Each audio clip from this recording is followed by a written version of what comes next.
The New York City serial killer David Berkowitz, the son of Sam, is coming up for parole before long. And if you think it's a slam dunk he'll be turned down, you should also note that through the years, Berkowitz has gathered thousands of supporters who say he is no longer a threat to society. Investigative reporter Mike Mason is in our newsroom tonight with an exclusive report. Mike? Jim, this week Berkowitz sent this letter only to WPIX explaining what he plans to do during his parole hearing in May. We've also obtained his prison journals and exclusive interviews never before aired on national television. It always seemed that I had some kind of a connection with the devil. People like that somehow don't change. They just reinvent themselves. 56-year-old David Berkowitz has spent the past 33 years in prison. For years, he has refused to speak with reporters, but he chose to write to us. And WPIX has also obtained interviews never before aired on network television. I had a personal encounter with God Almighty right inside the prison house. The man known as the son of Sam says he's now a born-again Christian. But there was nothing spiritual about his 13-month shooting spree in 1976 when he killed 6 people, leaving 7 wounded. Everyone in town was totally afraid. When arrested, Berkowitz pled guilty and was sentenced to 6 consecutive life terms. But after serving only 25 years, state law allows him a chance for parole every 2 years. Now that his 5th parole hearing is coming up in May, the son of Sam swears he's a changed man. Today, God has said, you are now the son of hope. Berkowitz has gathered intense support from church groups and people from across the nation. He is a totally different human being. In a recent letter to WPIX, Berkowitz writes, everyone from college students to those in the military have gotten insight and inspiration.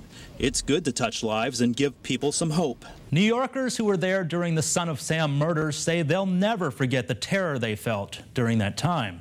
That chilling effect has left them with strong opinions on whether Berkowitz should ever be released from prison.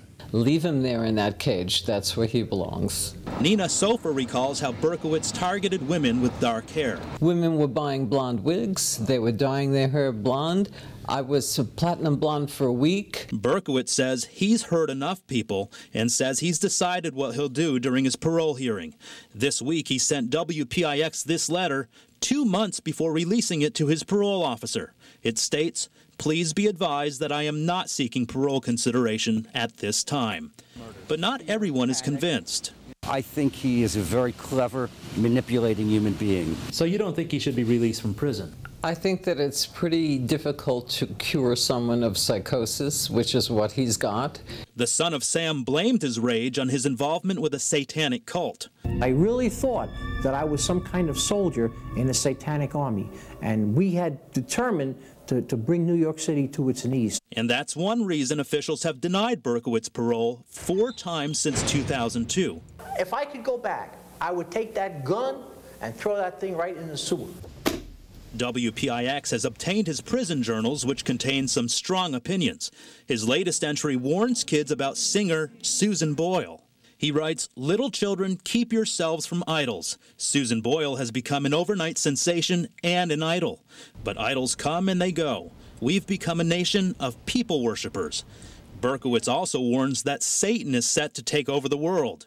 He writes, "Everyone is going to be electronically tracked and monitored, and so tyrannical will this international body be that those who refuse to go along with it will be put to death." Maybe he has transferred his fantasies into religious ones, but those fantasies and that disconnect from reality still exists.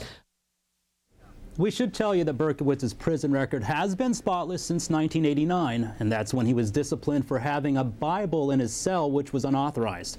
In the past, the parole board, however, has always denied him release because of the brutal nature of his crimes. Back to you. Mike Mason in our newsroom tonight. Thank you, Mike.